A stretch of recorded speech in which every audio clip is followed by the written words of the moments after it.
The winningest team in baseball also has the most saves, and people who save the most money are winners. So start earning saves by investing in worthy bonds for only $10 each. These bonds earn a fixed 7% APY, and there's no fees, penalties, or minimum balance required, and they can be redeemed whenever you like. You can even round up everyday purchases to buy additional bonds. Go to worthybonds.com/save. That's worthybonds.com/save and save and win.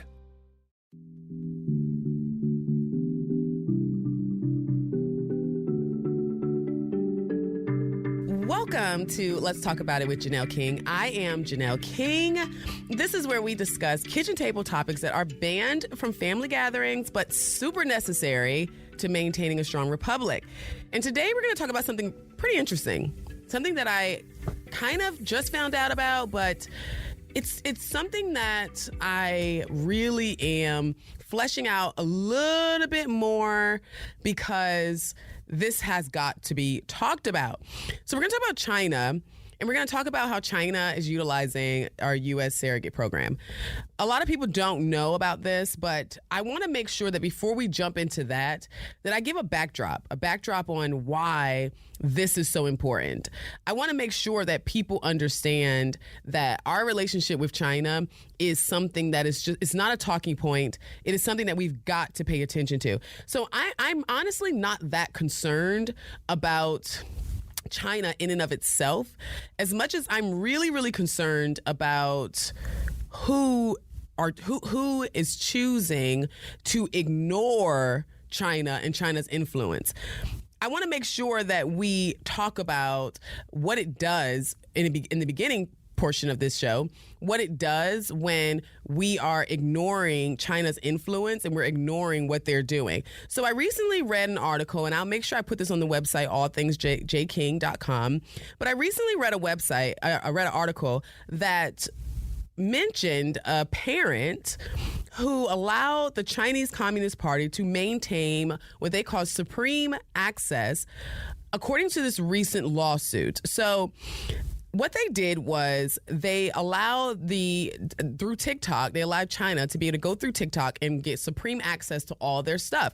And now this person was in America. And according to a recent lawsuit from a top executive who is from ByteDance, which is the company that owns TikTok, he was let go recently, this executive, because he was sounding the alarm on how his superiors are kind of like spying on Americans and spying on people.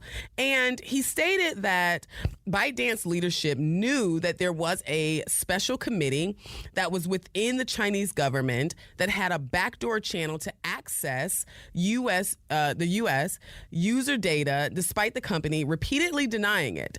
So he kind of was like, nope, they're lying. They do have access. And what he did was he kind of pushed the envelope on this and was like, we've got to say something about this. Now, I'm going to drop that article in my fave reads section on my website, allthingsjking.com, because I really want you to read it for yourself. But that article kind of it upset me in a unique way, because I thought about how parents and family members and just people, regular people, are on social media, are on TikTok, and we think it's harmless and almost becomes a joke, right? It's almost like, well, those right wingers are over there talking about TikTok, so we're going to do everything that they claim. It's like they're not even investigating if what we're saying is true. They're just in their feelings. And so they're doing things that they think is coming after us, but it's really making them look ridiculous, and it's quite embarrassing. So this is an example of what I'm talking about when I say that it's the ignorance and simply ignoring issues that I feel is a huge, huge problem. And thankfully, there aren't a lot of people who are like this parent and this person. Now, before we jump into the surrogacy stuff, I want to make sure that we put an emphasis on why this discussion is important.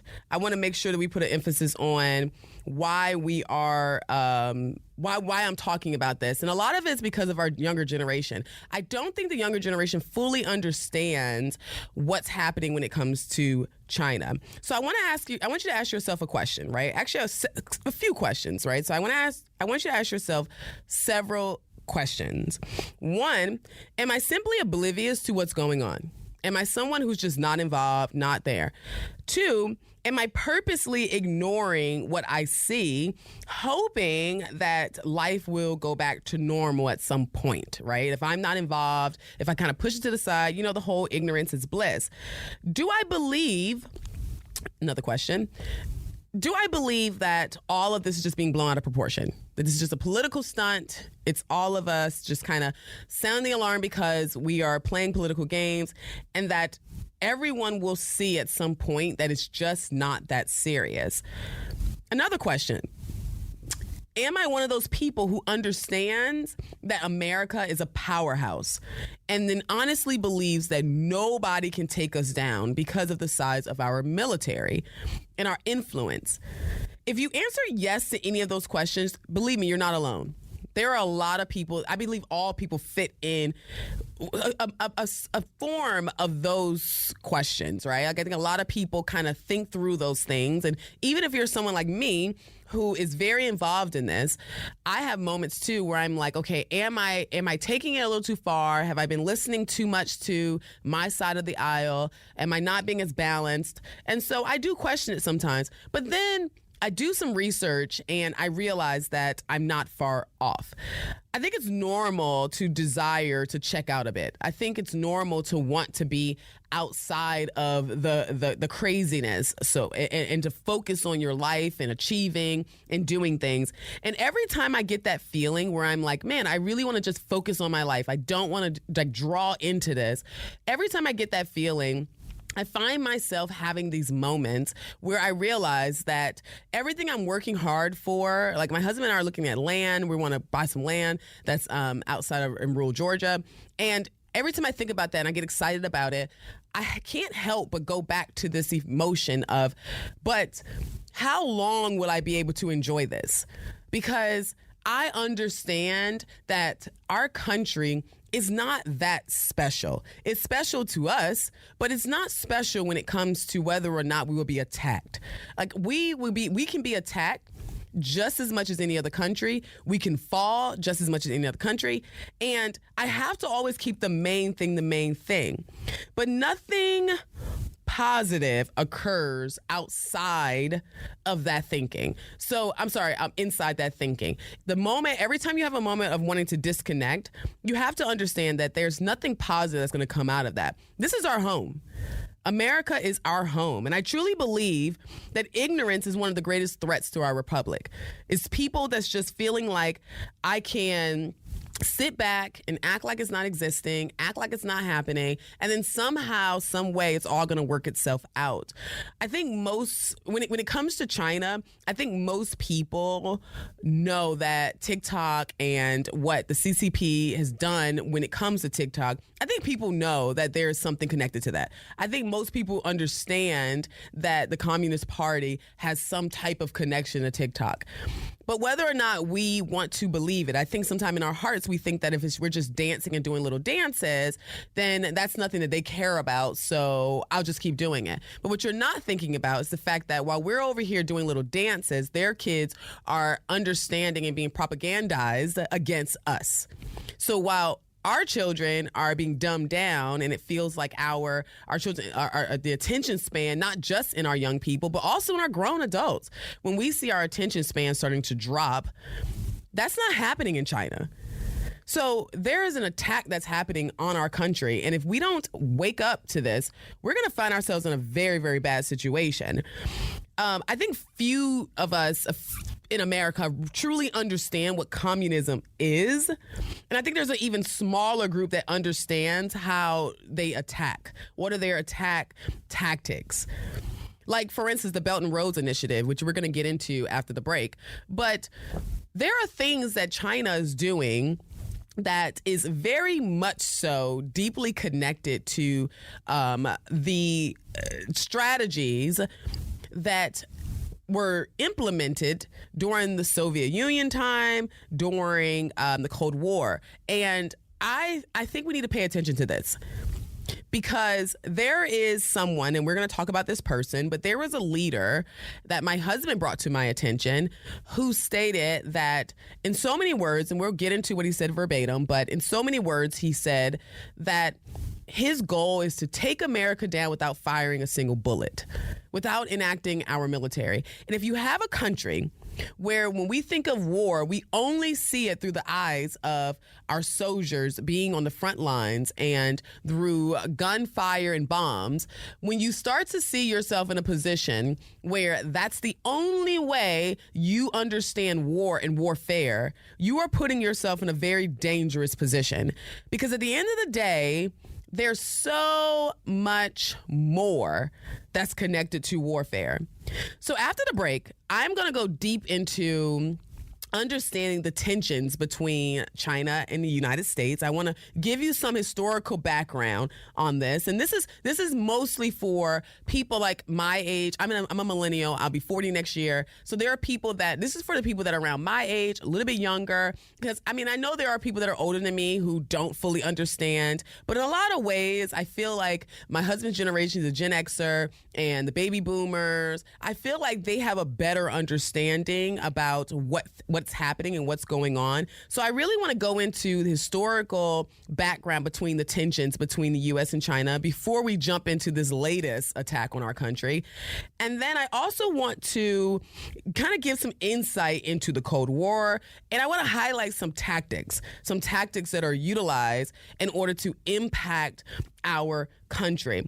And I'm going to do all of that quickly because once we go into what they're doing when it comes to IVF and surrogacy, it's important to understand that this isn't something brand new. It's important to understand that it is something that is pretty much deeply concerning, and it's actually more of a tactic that's attached to all of their other tactics. So I think we need to make sure we pay attention to that. So please stick with me.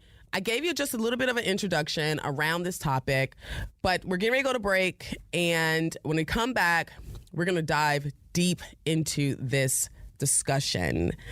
Welcome back to Let's Talk About It with Janelle King. I am Janelle King. This is Extra 106.3 that you are listening to. And thank you so much for all those that are listening.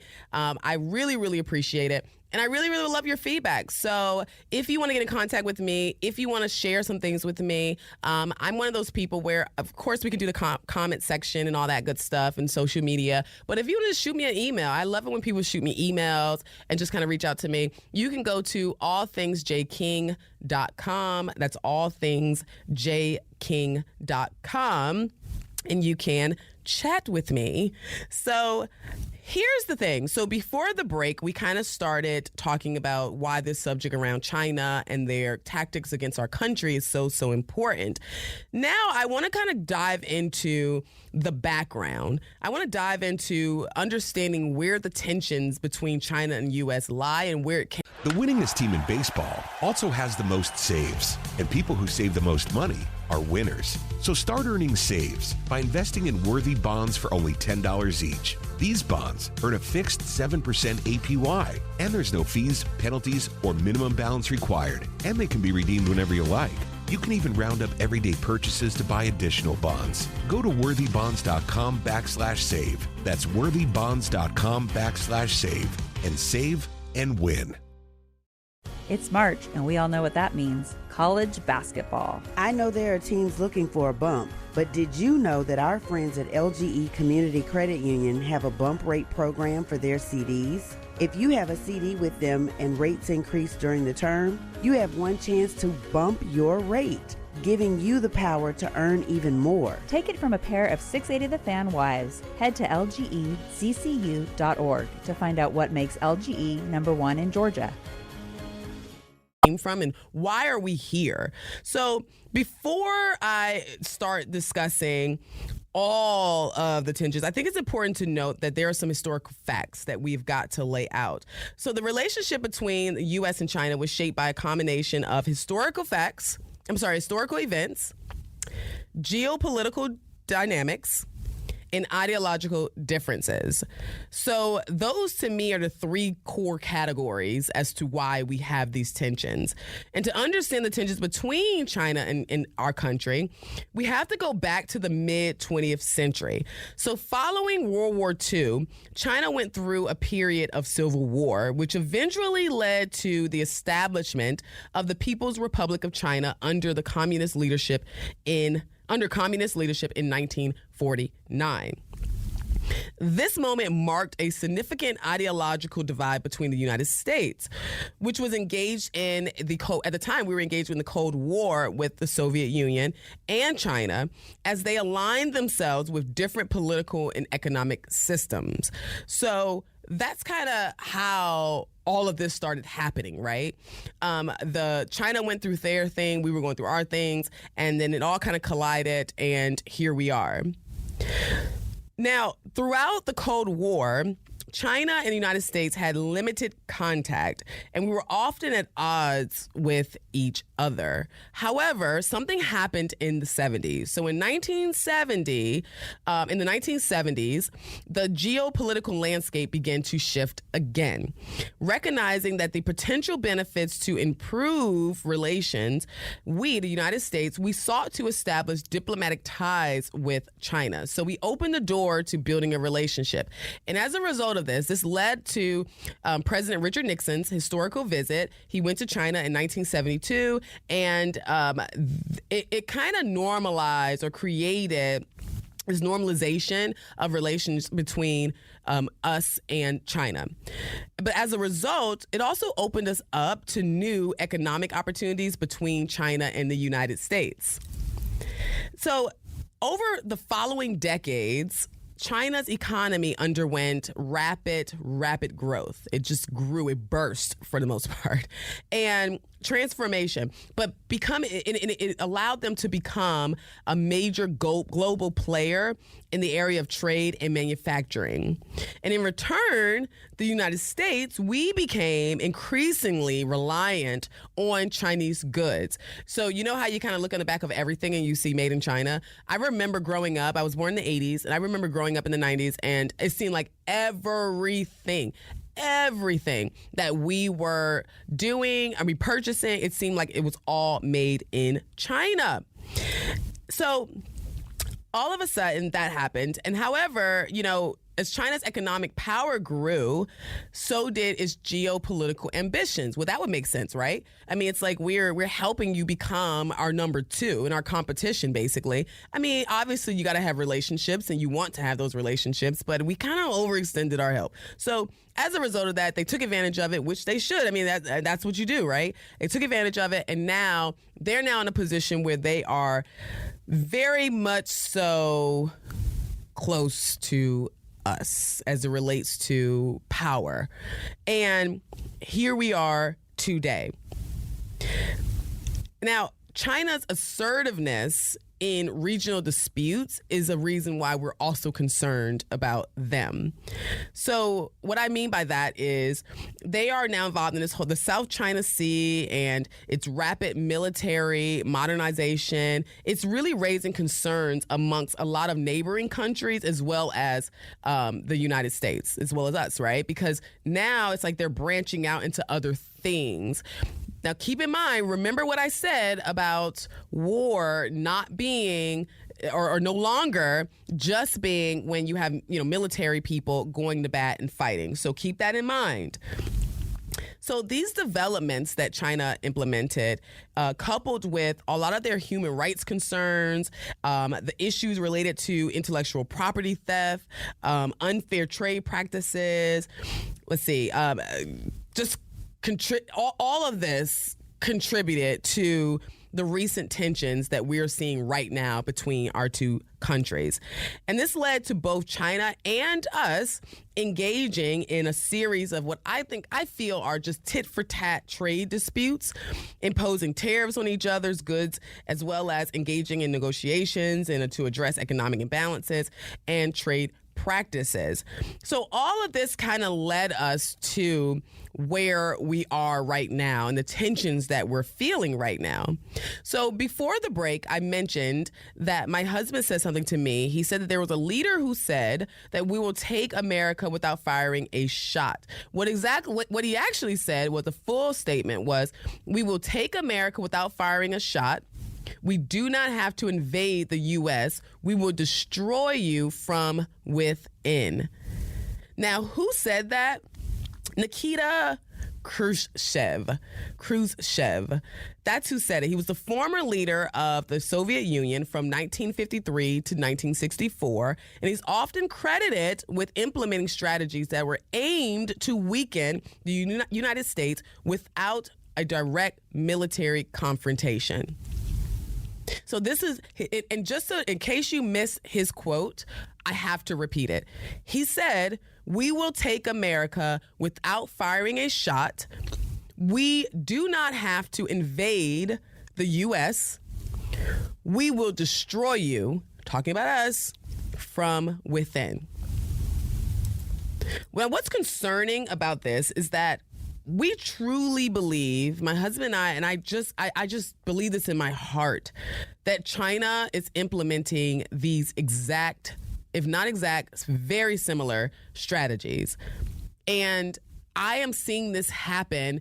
Like now we are now decades away from when Nikita first said that.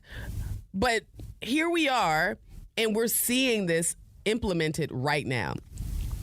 What am I talking about? So some of Nikita's strategy was he involved himself in the nuclear arms race, the space race. He supported, anti-colonial movements and propaganda. And he did all of this. And now I feel like we're seeing the exact same thing. But before I get into what China's doing, let's talk about this. So the nuclear arms race. So during the Cold War, the Soviet Union engaged in nuclear arms race with the United States. That's number one. The space race. The Soviet Union successfully launched their first satellite, Sputnik, in 1957, and later sent the first human, I think his name was Yuri Gagarin, into space in 1961. If I'm butchering his last name, please forgive me. That will happen. I am not good for some reason with that, but just correct me, email me and correct me. He also supported and showed support for anti-colonial movements. So Khrushchev actively supported and funded, not just, posted about it because obviously it was on social media, but, in today's terms, it's not like just posting about it. He actually funded anti-colonial movements in Africa, Asia, and Latin America. The Soviet Union provided aid, military support, and ideological assistance to these movements, aiming to spread communist influence and undermine U.S. allies in regions of strategic importance. Sounds a lot like Black Lives Matter and George Soros to me. Because that's what Antifa is, right? I mean, we just arrested some people in the state of Georgia during the time of this recording. We just arrested people who were a part of this Antifa movement, and they are clearly being funded by an outside source. So it's very similar to what Nikita did back during during the Soviet Union time and all of that drama. The Soviet Union promoted communist ideologies and criticized the perceived flaws of American capitalism. Sounds very familiar. Sounds very, very familiar. It sounds like that's what's happening in our universities right now, where they're telling us that capitalism is not good. This included disseminating anti-American narratives, supporting communist parties and movements worldwide, and actively seeking to undermine American influence. How does that connect to China? Fast forward to today. China is absolutely in the space race. They are no longer, we're not racing to the moon. However, what are they doing? They developed a hypersonic missile that went undetected by our satellites. I believe I read that they shot this missile around our globe, and the United States did not detect it at all. Now, we have since caught up, thank God, but it had already been done. It had already been done. They beat us. They support anti-colonial movements and anti-American narratives. And that was the exact Soviet Union strategy. Today, China is employing these tactics through TikTok influencers, and they are using this to separate us from their people, right? They want us talking about one thing, they're talking about something else. And a lot of their stuff that they're talking about are things that are anti-American in America. And if you don't believe me, if you ask anyone between the ages of 13 and 30, how or where do they stand when it comes to patriotism, it's always primarily, I'll say primarily, not all of them, but it's primarily that they are just not a fan. I love my country, but I don't. I think most Gen Zers which are the individuals that are born between 1990s and 2010s, they think that our country is racist, and they feel like it doesn't support diversity. Although if you look around, our country is the only country that is as diverse as it is. We are clearly the melting pot. But anyway, moving on. Some other stuff that China is doing is economic coercion. They are also involved in debt diplomacy, and that's where the Belt and Roads Initiative comes in at. So China's Belt and Roads Initiative is pretty interesting. Basically what it is an infrastructure development and investment project that spans to multiple continents. And what they do is they finance and they construct infrastructure projects in these countries. So for instance, in Africa, I forgot which part of Africa, but there's a country in Africa that they only have one airport, and that one airport was financed by China. And when the country's leaders decided that they wanted to renegotiate the deal, China said no. And if they and the return was, if you do not continue with the deal that we put in place, this is China, then we are going to shut down your airport. Do you know what that would do to a country? It would decimate that country. Why? Because they can't get any trade in and they can't get any trade out. So that's the type of stuff that they're doing. And today, China holds over trillions of dollars of our debt. I think it's right around, or if not more at this point, 31 trillion. Considering that we are 31 trillion in debt, China holds a huge portion of that. Not only that, but they also own millions of American farmland that they're not farming on. So in 2018, I think I saw that they owned right around 2.7 million acres of land in our country. And I spoke to a woman who said that she investigates white collar crimes, and it was a flag because there's so many people from China that were purchasing properties and land and just doing things. So it was a bit of a flag. Other forms of attack that they are utilizing is cyber espionage, intellectual property. We kind of talked about that. And then exploiting divisions and fragmentation. So all of that kind of goes into those things. But what I want to briefly talk about really quickly, and the reason why I say briefly is because I really want to bring on the young lady who is going to, who wrote this article. Her name is Emma Waters. And oddly enough, my husband and I was at a conference. And while we're at the conference, and this was for our business, we're general contractors. And so while we're there, we had our business development director there, and he was working the table. And so we just kind of swung by the table because we kind of go to kind of network. And while we were there, a client of ours, representative, walked up, and he was just talking to us, and they know we're in politics. I think it's pretty obvious now. You can pretty much Google us. So he walked up and started talking to us about his daughter, who's also in media, and then a recent story that she did about the industrial scale Chinese surrogacy program. So did you know that this was being done here in the United States, that there is an industrial scale Chinese surrogacy program that is being ran right here in the United States? So let's talk about it. So there aren't any federal laws governing IVF or commercial surrogacy. It's pretty much a state's level issue, right? So it's a state by state basis. And in California, there are very, very little scrutiny around these practices. Now, before you get all emotional, just know I am not coming for IVF. I'm not coming for surrogacy at all. I believe that is definitely a scientific phenomenon that has led to so many babies being born and have decreased our infertility rates. And I'm not against it.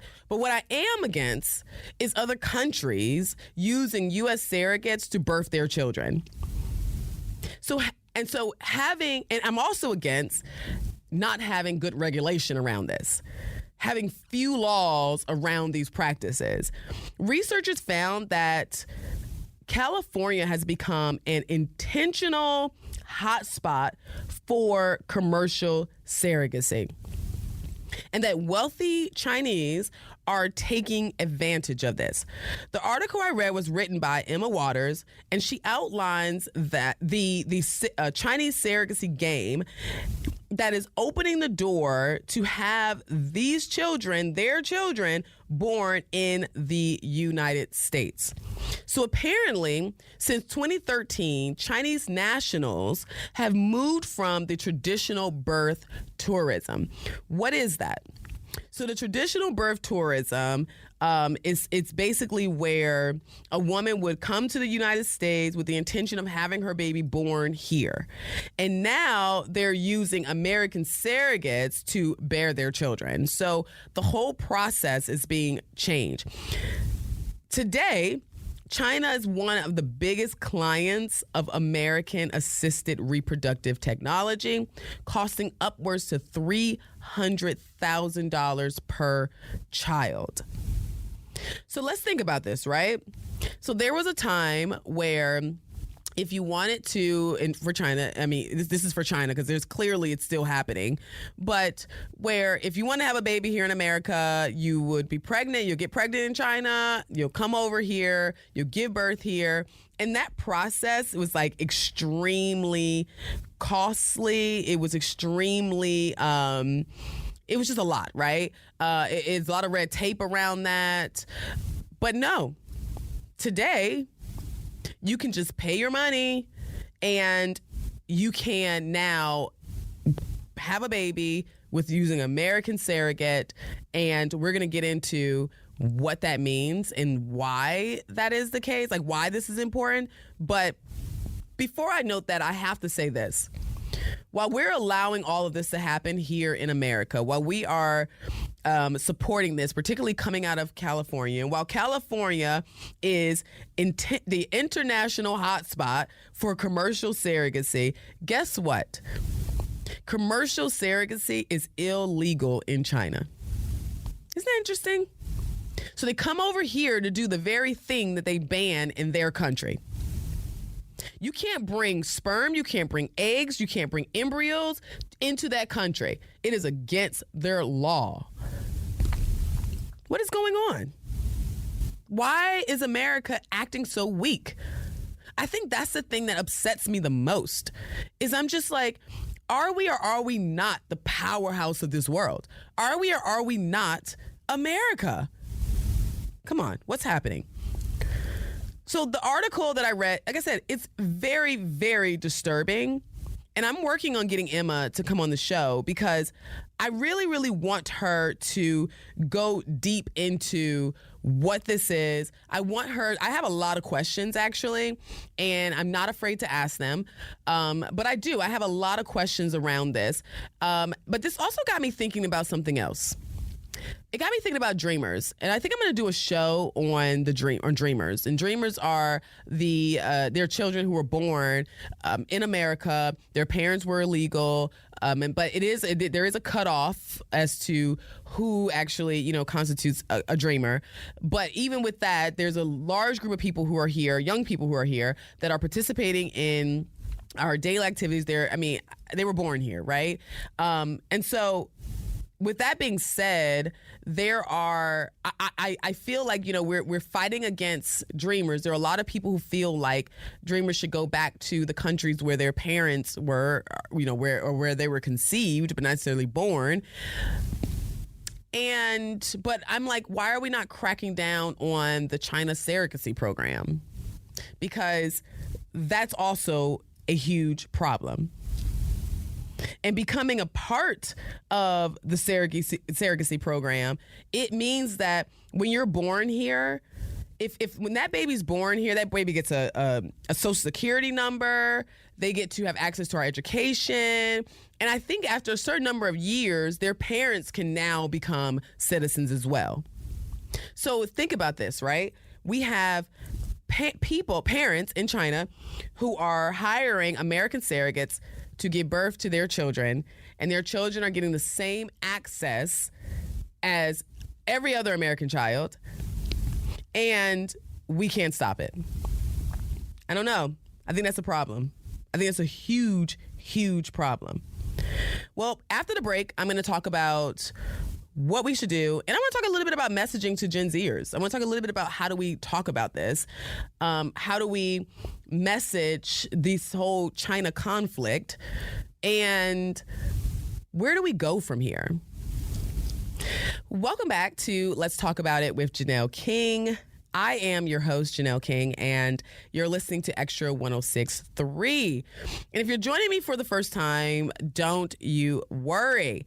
You can listen to the full episode on my podcast. So if you missed the first half of this and you're like, oh my God, I want to make sure I get that because it's just so good, you can listen to the entire show on my podcast this coming Tuesday. So I upload every Tuesday following the Saturday show.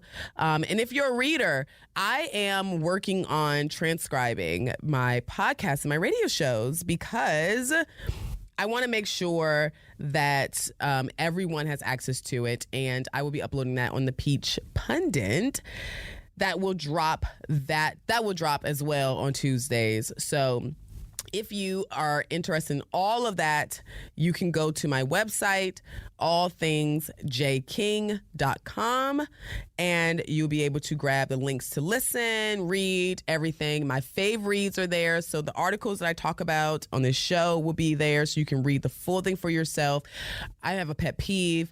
I hate it when people don't read the full articles. And I'm not saying, I'm guilty of it sometimes, but it is a pet peeve. Like just looking at headlines. The winningest team in baseball also has the most saves, and people who save the most money are winners. So start earning saves by investing in worthy bonds for only $10 each. These bonds earn a fixed 7% APY, and there's no fees, penalties, or minimum balance required, and they can be redeemed whenever you like. You can even round up everyday purchases to buy additional bonds. Go to worthybonds.com/save. That's worthybonds.com/save and save and win. It's March, and we all know what that means. College basketball. I know there are teams looking for a bump, but did you know that our friends at LGE Community Credit Union have a bump rate program for their CDs? If you have a CD with them and rates increase during the term, you have one chance to bump your rate, giving you the power to earn even more. Take it from a pair of 680 The Fan wives. Head to lgeccu.org to find out what makes LGE number one in Georgia. And not reading the full article. We've got to do that. So let's get back to China.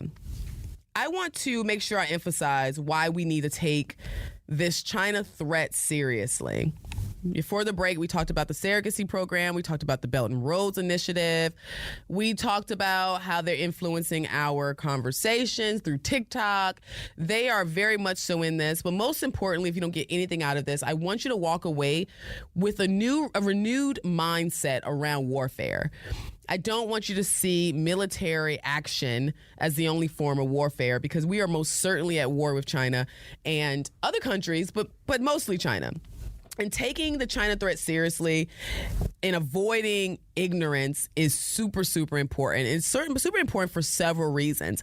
There are a few reasons that I looked up and I researched, and I want to break them down a little bit. So I took some notes on why I believe these are serious issues, and here are my reasons. One, the economic impact. That's my number one reason. China right now is the world's second largest economy, and it plays a very significant role, huge significant role in global trade and supply chains. And ignoring these complexities and challenges posed by China's economic policies, such as their unfair trade practices, such as their intellectual property theft, their market manipulation. Ignoring all of that will have major effects on our nation's economies. Understanding and addressing these issues, in my opinion, is crucial. And it's crucial to maintaining fair competition, because we're capitalists and we believe in competition, as well as protecting our national interests. Another reason why I think this is super, super important is the geopolitical influence. China's growing influence on the global stage is evident through their initiatives. A lot of those initiatives I mentioned. Let's not forget their human rights concerns. We heard about what's happening with the Uyghurs. Let's also not forget the technological competitiveness. China right now is investing heavily in technological advancements, and they have their ambitions set on AI, 5G, and quantum computing. So that's something. Of course, they have the cybersecurity issues as well. But let's jump into how we can message to our young people, because that is the biggest concern for me, too, is that our young people are not familiar or not aware of what's happening. And what I don't like is when I see the older generation, and I'm including myself, we have to be careful that we're not beating kids down or these young people, these young adults, beating them down by not knowing things. We need to educate. We need to be able to do it in a way that's impactful as well.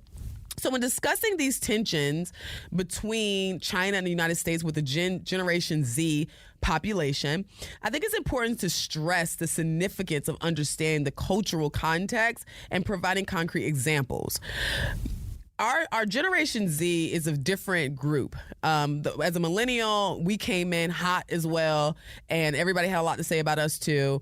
And every generation brings something unique and something different. I actually admire the fact that Gen Zers, they're very empathetic, very, very empathetic, almost to a default. So, but keeping that in mind, the Gen Z, like any other generation, they value cultural diversity and inclusivity. Like, that is just something that is really, really important to the younger generation. And we said for a number of years that we wanted to make sure we live in a country that has kind of moved on past our, the racism and like all of our cultural issues. So we now have a generation that we've produced that is very empathetic and very concerned about those issues. Now, how they go about it, we may differ on, but I understand that. So emphasizing the importance of understanding the Chinese culture, traditional values, their traditions, and the history. I think through doing that, we can then foster the conversations that we want to have and have some respectful dialogue. Another thing we need to keep in mind is we need to avoid generalizations. I think that's something else that I've noticed that Gen Zers are not a fan of, is that Gen Zers value fairness and equality very much so. And so avoiding generalizations is very, very key. So that when we're discussing these concrete examples and these specific incidents, let's avoid the broad stereotypes and all of that stuff, right? Let's understanding the cultural context helps to avoid kind of painting this entire nation as one thing. Now, here's where I do disagree when it comes to the Gen Zers, because I feel like Gen Zers paint the Republican Party with a broad brush, right? They kind of generalize everyone else, but they don't want us to generalize others. So we got to make sure we get a little bit of that. So if you're a Gen Zer and you're listening, pay attention to that. Be aware of your own biases so that we all can have these good conversations. When it comes to actions and policies, I think understanding the cultural context helps to provide a backdrop for analyzing actions and policies for both countries. I think having concrete examples serve as like a grounding force in cultural understanding, and it kind of helps Gen Zers see the broader picture. So make sure though that when you have examples, you have real examples. I mean, there's nothing more than when I see somebody say, when I see a young person asks us for an example we're talking about, and then we say something that's rooted in some type of opinion or emotions. We got to make sure we have actual concrete examples, all right? I mean, I that would annoy me too. How you feel about something is not an example. That's not concrete. It's not an example. Something else is, I think we need to promote constructive dialogue.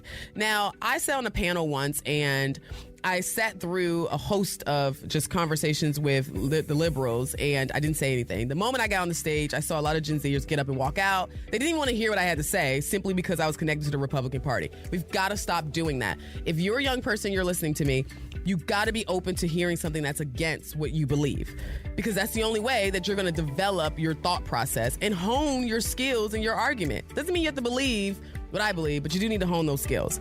So I think for us, by emphasizing the importance of cultural understandings and providing concrete examples, like I stated before, we can encourage our Generation Z to engage in informed, constructive dialogue.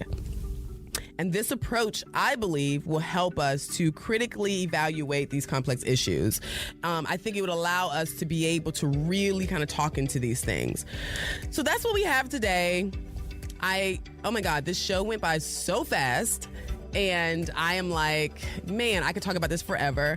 But stay tuned. I'm going to work on getting Emma because I really, really want to dive into her research. I love feedback. Go to my website, allthingsjking.com. If you're listening to this and you're on the podcast, please make sure you rate this show, like, share, do all those things. Follow me on social media. You know how to do it. You know what I'm talking about. Do all of that stuff.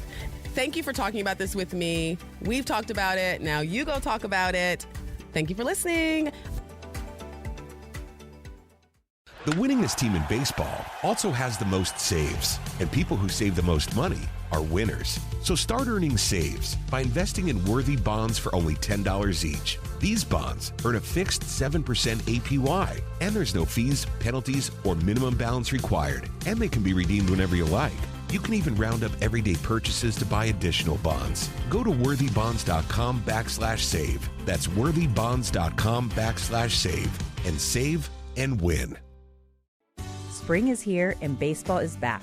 You can't forget the Derby. I love the hats. Do you have yours yet? My hat? I treated myself to a whole outfit. If you want to be able to treat yourself, then you should check out the Nest Savings Account at LGE Community Credit Union, where they want you to reach your savings goals faster. Take it from a pair of 680 The Fan wives. Head to lgeccu.org to find out what makes their team #1 in Georgia. Hey homeowners, Southern Exteriors is your go-to for top-notch exterior services. From roofing, siding, windows, and gutters, you name it, and you get immediate service. Plus, their in-house warranty division means peace of mind for years to come. From leaky roofs to faded siding, trust Southern Exteriors for a quick, lasting transformation. Call 877-9-SOUTHERN or visit them online at southernexteriors.co. Southern Exteriors, quality and precision you can rely on for over 20 years.